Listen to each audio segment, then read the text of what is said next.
आच्छा रायजो नोंथांमोनाथ' बेयाव थानायफोरा गासिबो बाथौआरि गुबुनबो थानो हागौ दिसुन दा दाख्लै बावै बैसागो थांबाय बैसागो फैबाय दं बैसागोआव गावबा गावनि हौवाखौ साबैसे खुलुमनाय आखाइ थिखांनाय माथो रावबो हिसाबै गावनि हौवाखौ खुलुमग्रा गैया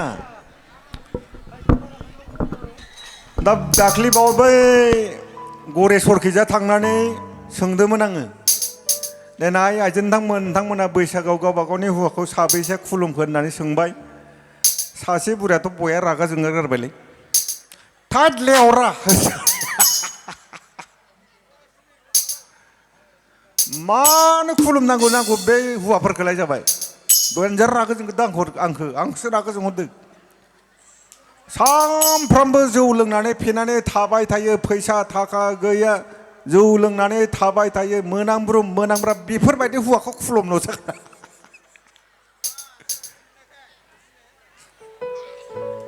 दा बिनिफ्राय बुजिनो हायो हौवाफ्रा मा बुजिखो हौवाफ्राबो एसे बुजिनांगोन नों सानफ्रामबो जौ लोंनानै थाबाय थायोब्ला थाखा फैसा आरजियाब्ला सानफ्रामबो जुदि जौ लोंनानै थाबाय थायोब्ला सोर फाग्ला हिनजावालाय नोंखौलाय खुलुमनो खुलुमजानोबो एसे हौवाफ्रा मोजां जानांगोन ना जानाङा हिनजावफोरखौल' खुलुमजानो लुगैबा माबोरै जानो दा जियानो जा रायजो नोंथांमोन आं बेखायनो खावलायगोन बेयाव थानाय आइजोफोरखौ खावलायगोन दिनै जोंनि गेजेराव गोबां आइजोफोराल' नङा दिसुन हौवाफोराबो आइजोखौल' बुंबा थानाय जानाय नङा आइजोआबो जादों हौवाफ्राबो जादों दा दिनै जों नुदों गासै बेसादखौनो हिनजावफोरनो होजोब्बाय माइरं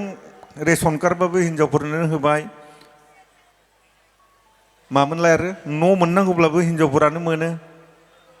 अरुनदय मोननांगौबाबो हिनजावफोरानो मोनो साइकेल मोननांगौबाबो हिनजावफोरानो मोनो गासिखौबो हिनजावफोरानो मोनो दा मोननायनि उनावनो हिनजावफोरा खर' गिदिर जाजोब्बाय बेनिफ्राय बै अफिसाव थांनाय समाव माब्लाबा आधार कार्ड नांगौ भटार कार्ड नांगौ बिखौ हैनो थांनायावनो सोरबा साफा खखाबाव दारि गोनां हिनजावफ्रा बांसिन खखाबाव दारि गोनां थाबाथाय मानो एसे मोजां मोनो खखाबाव दारि गोनां थाबाथाय मोजां मोनग्रा हिनजावफोरा साबेसे दं खाथियाव दा थिखांनाय नङा आरो लाजिगोन ना मानो एसेबां मोजां मोनथाय खखाबाव दा आंनाव गैया दिसुन दाना खखाबाव दारि गोनां लोगो मोनबाय फैसा गोनां लोगो मोनबाय गावनि हौवाखौ मोनामब्रु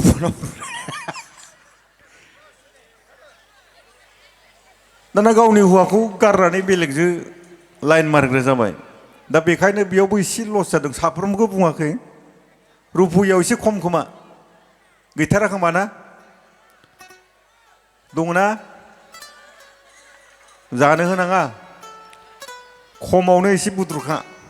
हौवाफोरखौबो बुद्रुखाय बुटेनमोनखो माव दंलै मानसिया बुटेना बुटेननोल' होदै बेलेगनो होआबाबो लाथोयो लायोबा ओमफ्राय जा सासे दंमोन बै खराइबारिनि सासे दंमोनलै जा एक्टर केसर फैदोंना मानसिया देन्जार एक्टरमोन नोंथांमोनाथ' मिथियाखै एक्टरसोमोन इयो जोंनि बहुद सिगां एक्टर आरो लायोबा बिबो लाथो चेयारमेन जायोबा बिनो जाथो सासेल' दा जियानो जा रायजो नोंथांमोन फैनानै जोबोद गोजोननाय मोन्दों समा गोबां जाबाय मेथाइ खनग्रा गोबां दंबावो आसा खालामगोन दिनै नोंथांमोना नैबे बाथौ फोरबोखौ जेरैबायदि ग्रोम ग्रोम खुंदों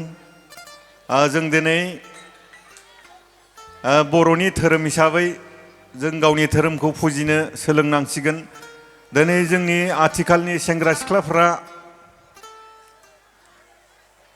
गाननाय जोमनायखौथ' आं बुंला मन्दिराव हाबनो बाग्रा जाबाय जाय मानसिया खर' गंलायनो हाया बे मानसिया जेब्लाबो मालायनि बाथ्रा लानो बायो मालायनि बोसोन लानो बायो दा बेखायनो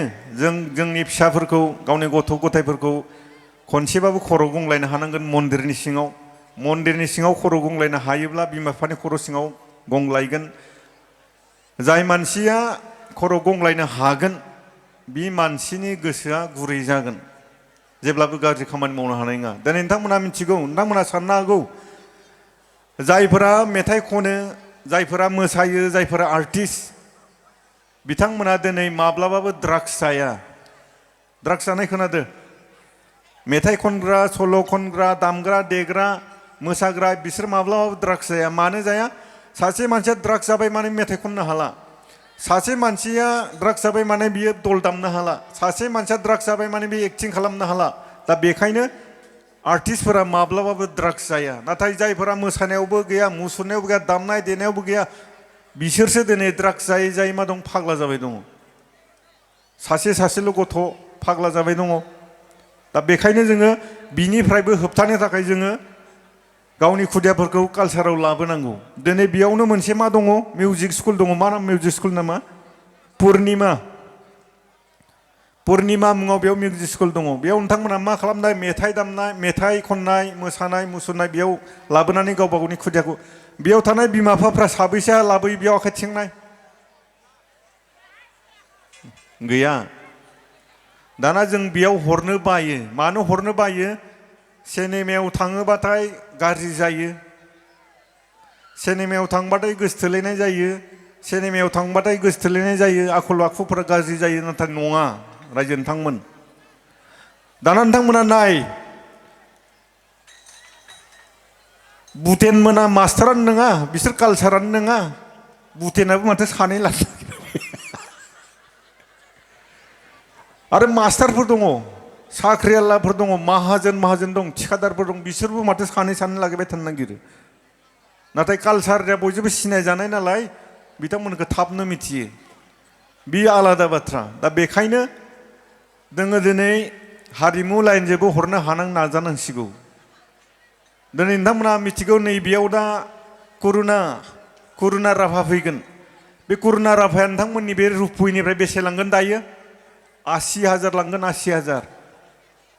80,000 लांगोन करुना राभाया दाना बे 80,000खौ जुदि नोंथांमोननि जायगायावनो मेथाइ खनग्रा थानायमोनब्ला मोजां मानसि थानायमोनबा जायगायावनो थागौना थायामोन दा आं बेयाव फैदो नोंथांमोननिफ्राय बेसे लांगोन 50,000 लांगोन आं दायोनिफ्राय 50,000 मैया दाब्ला फैदोंमोन दाब्लाया बेसे लांखो 50,000 लांबाय दा नोंथांमोना गावबा गाव खांलायदो माबादो मालायनिसो हरबाय दं बेखायनो बेयाव खस्थ' खालामनानै जोंहा लासित दादाया मिउजिक स्कुल खुलिदों बेयाव गावबा गावनि खुदियाखौ मेथाइ खननाय हो मोसानायाव हो बिनि गोसोआ जोबोद मोजां जागोन माब्लाबाबो गाज्रि जाया नोंथांमोना गाज्रि साननो हागौ मानो होनबा मोजां मोनलायनाय माबानाया बे मानसिनिनो आखुखा बियो कालसाराव थाबाबो थागोन मास्टार जाबाबो थागोन साख्रियाल मावबाबो थागोन बियो मानसिनि आखल बेखौ जों होबथानो हाया दा बेखायनो आं खावलायगोन बेयाव थानाय बिमा बिफाफ्रा गावनि खुदियाफोरखौ मिउजिक स्कुलाव होथों मिउजिक स्कुलाव होनानै जेब्ला मानसिया हाई सेकेन्डारि पास जागोन हाई सेकेन्डारि पास जानाय लोगो लोगो क'क्राझाराव जोंहा फाइन आर्ट्स कलेज दं बेयाव सावगारि आखिनायनि मोसानायनि मुसुखा दाननायनि फाइन आर्ट्स कलेजाव नोंथांमोना फरायहो स्कलारशिप मोजां मोनो बेयाव बोसोरथाम बोसोरब्रै फरायदो हाई स्कुलनि मास्टार जाफैदो मोसानायनि मेथाइ दामनाय मेथाइनि मुसुखा दाननायनि दा बेखायनो आं खावलायगोन नोंथांमोना खालि मेथाइ खननाय बेफोरखौ रंजानायल' साननाङा दिनै नैबे फोरबो जादों बेयाव दामग्रा देग्रा दङ दामग्रा देग्राफ्रा दा सासेयाव बेसेबां लांगोन बिथांमोना 5,000 लांगोन बिथांमोना सानसेबो जिरायनो मोना सानफ्रामबो प्रग्राम सानसेयाव जुदि 5,000 मोनोबा बेसेबां मोनगोन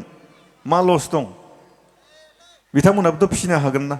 बा फिसिबायानो दङ सोरनिबा बार्थडेआवबो प्रग्राम जायो बेयावबो मोनो दा नैफोरबायदि प्रग्राम खुंबाय थानाय माने जोंनि आर्टिस्टफोरनि फैसा फैबाय थानाय दा बेखायनो आं खावलायगोन जोंनि सावथुन मुलुगखौ बा हारिमुनि मानसिफोरखौ नोंथांमोना गाज्रि नोजोरजों नायनाङा हारिमुनि मानसिफ्रा जेब्लाबो मोजां बाथ्राखौनो सानो हारिमुनि मानसिफोरनि गेजेराव गोबां गोरों दङ दा नोंथांमोना नायनो हागौ सुलेखा मेडामा सासे प्राइमारिनि फोरोंगिरि राजिब ब्रह्म बिथाङा क'क्राझार इन्जिनियार कलेजनि बिथाङा केरानि क्लार्क मावो ओम प्रकाश बिथाङाबो साख्रि मावो मेडिकेलाव बयनिख्रुइ बर'नि साबसिन मोजां ड्रामा लिरगिरि स्क्रिप्ट लिरगिरि पंकज लाहारी बिथाङा हाई स्कुलनि मास्टार बिथाङा मोनसे फिल्म लिरनायाव बेसेबां लायो 7 लाख 8 लाख लायो जुदि बोसोराव मोननै फिल्म लिरोबा बेसेबां मोनगोन 16 लाख 15 लाख दाना होमबा सिनेमा लिरनायाव मा लस दं सासे प्राइमारिनि मास्टारा बेसेबां मोनो 4 लाख 5 लाख मोनो बोसोराव दाना अब्ला मोनसे फिल्म लिरनायावनो जुदि 7 लाख 8 लाख मोनोबा बिदि जानो हाया सासे एक्ट्रिसआ बेसेबां मोनो फुजा मोना 1.5 लाख 2 लाख लायो 3 लाख लायो फिल्म लानानै फिल्म मोननै मोनथाम फिल्म मोनोबा बेसेबां मोनगोन दाना होमबा बेजों मानो जानो हाया खालि जों मा खालामनांगोन गावबा गावनि खुदियाखौ खमसे खम ग्रेजुवेट खालामनो हानांगोन मास्टार डिग्री लानो हानांगोन अब्लासो बुजिगोन दा जोंनि गोबां आर्टिस्टफोरानो साफ्रोमबो MA पास BA पास जेसेबां आर्टिस्ट दङ दा बेखायनो नोंथांमोनखौ खावलायगोन हारिमुनि मानसिफोरखौ नोंथांमोना हारिमुआव थाङोब्ला गाज्रि जायो बेखौ साननाङा हारिमुनि मानसिफोराबो मोजां दङ दा जियानो जाराय नोंथांमोन दिनै नोंथांमोना जोबोद खस्थ' खालामनानै जिरायबाय आंखौ बेसिम लाबोनानै नोंथांमोनजों नुज्लाय होनायनि थाखाय खाबु होनायनि थाखाय बे खुंफुं आफादनो साबायखर बावनाय जाहैबाय ओमफ्राय मोनसे बाथ्राखौ जोबनायाव खावलायबावगोन फैगौ बोसोराव आं फैबावगोन नाथाय बे फैनाया दुर्गा फुजा आरो बे मोनसेयावनो ज' जानायखौ आं नुफैनांगोन बेखौनो खावलायनानै आंनि नैबे दिनैनि हाबाफारिखौ फोजोबनायजों लोगोसे बेखेवनानै होबाय होननानै फोसावबाय गोजोन्थों रायजो नोंथांमोन गोजोननाय थाबाय